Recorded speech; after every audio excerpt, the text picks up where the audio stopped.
Age is just a number. 99 વર્ષની ઉંમરે પણ નિરોગી અને સક્રિય જીવન જીવતા અમદાવાદના વીણાબહેને બ્રિટિશ કાળ પણ જોયો છે, ભારત દેશને આઝાદ થતાં પણ જોયો છે અને તમામ વડાપ્રધાનની કામગીરી પણ જોઈ છે. ટપાલથી લઈને 5G અને ગાડાથી લઈને સ્પેસ શટલ સુધી દેશનો વિકાસ તેમણે જોયો છે. હું તો દુબઈ જઈ આવી છું, સિંગાપુર જઈ આવી છું, એક અમેરિકા નથી જઈ આવી.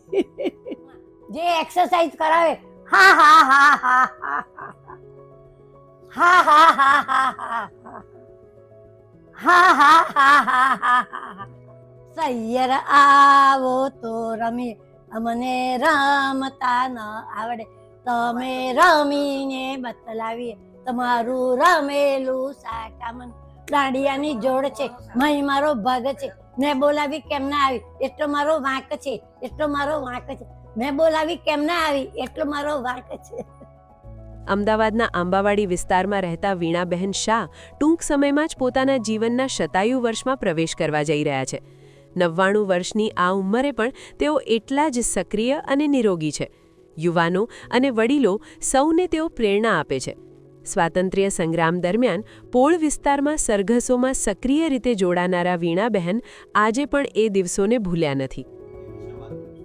ચરવારમાં અમે મારા દાદી છે ને, અમે નીકળીએ કેસરિયા લાલજી કરીને અમે એમની જોડે જોડે સરઘસમાં નીકળીએ.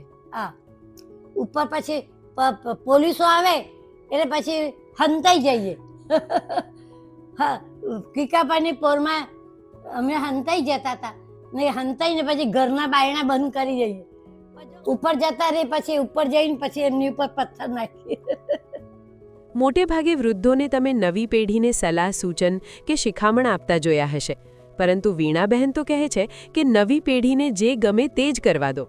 એ છોકરાઓને રમતો હોય તો રમવા દેવાનું, બસ. હા, એમને જે ગમતું હોય એ કરવા દેવાનું. હા, એમને પોતાને એવું ગમતું હોય કે પત્તા રમવા હોય તો પત્તા રમતા હોય તો પત્તા રમવા દેવાના. હા, છોકરાઓને જે ગમતું એ કરવા દેવાનું, એ પણ આપણે ના પાડીએ.